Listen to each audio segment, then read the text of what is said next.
الرحمن الرحیم۔ حضرات گرامی، علامہ ابن قیم لکھتے ہیں کہ جس طرح احادیث میں یہ بات آتی ہے کہ فرض نمازوں میں جو کچھ کوتاہیاں رہ جاتی ہیں ان کوتاہیوں کی تلافی سنتوں اور نفلوں سے ہو جاتی ہے، تو فرض کو مکمل مقبول ترین وزنی بنانے کے لیے سنتوں کا اہتمام، نفلوں کا اہتمام ضروری ہے۔ اسی طرح رسول اللہ صلی اللہ علیہ وسلم کا فرمان ہے، عبداللہ ابن عباس رضی اللہ عنہما نقل کرتے ہیں کہ روزہ دار کے روزوں میں جو کمیاں رہ جاتی ہیں کہ کبھی وہ لغو بات کر دیتا ہے، بےہودہ گفتگو کر دیتا ہے، اس طرح کی جو باتیں ہو جاتی ہیں، ان چیزوں کی تلافی اور ان چیزوں کی صفائی جو ہے صدقہ فطر کے ذریعہ ہو جاتی ہے۔ رسول اللہ صلی اللہ علیہ وسلم نے فرمایا کہ صدقہ فطر جو ہے یہ روزے داروں کے روزے کی تصفیہ و تزکیے کے لیے ہے اور محتاجوں، فقیروں، ضرورت مندوں کی جو ہے وہ حقوق کی تکمیل کے لیے ہے، ضرورت اور حاجت روائی کے لیے ہے۔ تو گویا رمضان المبارک میں جس طرح روزے فرض ہیں، ان فرض روزوں کی کمیوں کی تلافی کے لیے صدقہ فطر رکھا گیا۔ صدقہ فطر کا مطلب یہی ہے کہ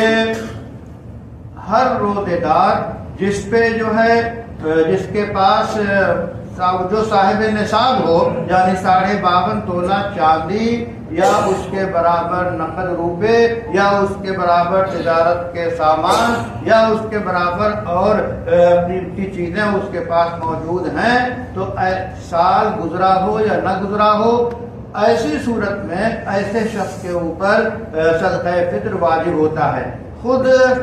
عاقل بالغ کی طرف سے جو ذمہ دار ہے وہ ادا کرے گا اور اب ان لوگوں کی طرف سے ادا کرے گا جن کا خرچہ اس کے ذمے ہے۔ چھوٹے بچوں کی طرف سے، اگر چھوٹے بچے مالدار ہیں، یہ تو خالص قانونی بات ہے، چھوٹے بچے مالدار ہیں تو ان کے اکاؤنٹ سے ادا کرے، ویسے بھی ادا کر دے تو ادا ہو جائے گا۔ بڑے بچے ہیں اور وہ مالدار نہیں ہیں تو ان کی طرف سے بھی ادا کرے تو ادا ہو جائے گا، مالدار ہیں تو بھی ان کی طرف سے نیت کر لے تو ادا ہو جائے گا۔ البتہ خاتون خانہ جو ہے اگر وہ صاحب نصاب خود ہے تو وہ اپنا صدقہ فطر خود ادا کرے، اس کے ذمے جو ہے شوہر کی طرف سے یا بچوں کی طرف سے نکالنا اس کے ذمے ضروری نہیں ہے، نکال دے ایک الگ مسئلہ ہے۔ صدقہ فطر کی جو مقدار بتائی گئی ہے وہ اول تو یہ کہ جس ملک اور جس شہر اور جس علاقے میں جو غذا کھائی جاتی ہو وہ غذا مراد ہے، اور وہ جو ہے اگر گندم ہے، گیہوں ہے تو پونے جو ہے 2 کلو، پونے 2 سیر یا آپ کے اس کی تعداد جو بتائی گئی نصف سا بتائی گئی ہے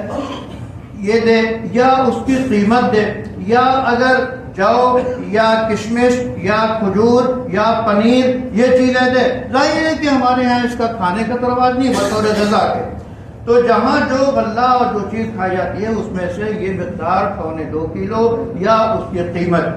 فقہا کہتے ہیں کہ قیمت نکالنا یہ زیادہ مناسب ہے کہ قیمت سے اور پیسے سے ضرورت مند ہر ضرورت پوری کر سکتا ہے، اور دیگر فقہا کی رائے یہ بھی ہے کہ وہ جنس نکالے، یعنی گیہوں نکالے یا جو نکالے یا کشمش نکالے، اور یہی وجہ ہے کہ بہت سے اسٹور میں صدقہ فطر کی کٹ جو ہے موجود ہوتی ہے کہ یہ لیجیے اور لے جا کریے، لیکن اس میں کبھی ہوتا ہے ایسا